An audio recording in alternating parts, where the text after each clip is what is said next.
I'd like to talk about two of the professors I had in college who had an enormous impact on me as a young man, really changed my life in ways that I'm immensely grateful for. I didn't know much about college when I got to Wesleyan University, where I'm now the president, but in 1975, I was a kid from Long Island whose parents didn't go to college, who were kind of mystified by this whole higher education thing. And I was interested in history, and I was a failed athlete, so I became very bookish when I kept blowing out my knee and my ankle. So I found this guy, Henry Abelove, who's teaching a course called Modern European Intellectual History, which sounded pretty fancy. I went to see him, and we chatted. I was frozen with fear because I was like a fish out of water. I mean, there were all these kids who went to fancy private schools, prep schools. I had never met a kid who went to a private school who hadn't been thrown out of my public school. So I was nervous. And Professor Abelove was the kindest and sweetest person. And he kind of just gently reminded me, oh, you know this kind of stuff. You read these things. You are interested in European history. You know, I had taken AP European history in high school. And every week we'd read a book, one book a week. And we started off reading Candide of Voltaire. And it's a short book, and it's easy to kind of get if you think you got it. Anyway, at first blush, and I came to class all prepared. And in class, he would make us think about stuff I never would have thought of. And so I left class thinking, I didn't read the same book. And then it was the Montesquieu, the Persian Letters, and then it was Boswell's Life of Johnson. And each week I get to class having done the reading like a total nerd. I mean, I was a total nerd. I actually was staying up all night to keep trying to work hard because all these other people seem to have had a great education. My high school was not such a academically inclined. And every week I discovered something totally new. And that was life-changing.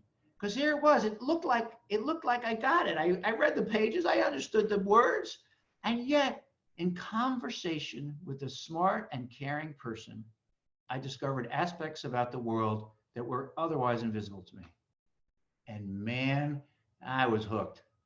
That was just a delight. I loved going to those classes. In fact, when I became a professor, I tried to teach like Henry Abelove, being very kind and gentle and talking to people.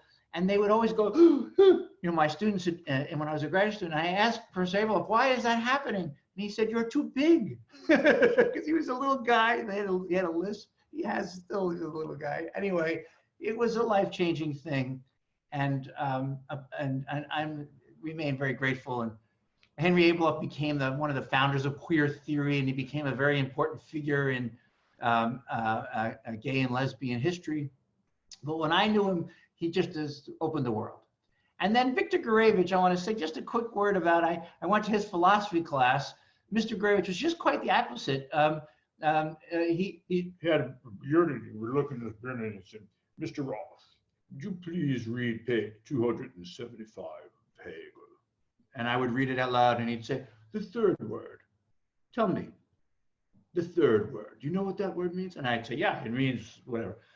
And then he would push, and then he would push. And after a while, I would be like, I don't know what this means anymore. And then he'd say, this is a good start, Mr. Roth. This is a good start. And so as friendly and open as Henry was, Victor was challenging and frightening at times. And also, as we became friends, we did a book together about Leo Strauss, a great German Jewish American political philosopher, and Alexander Kojève, someone I worked on in France. Victor and I became great friends, and he just passed a little while ago. He was the most hospitable man I knew, taking hospitality to a level that was quite extraordinary, and took you so seriously. I sent him my last book. It's called Safe Enough Spaces. It's about free speech and on college campuses. And he wrote me, he was near the end of his life. I didn't realize it at the time. He was quite ill. He wrote me a letter saying, Mr. Roth, it should bother you that none of the major philosophers in the Western tradition agree with anything you've concluded. This was, and I spoke at his graveside a month later and reminded myself of that.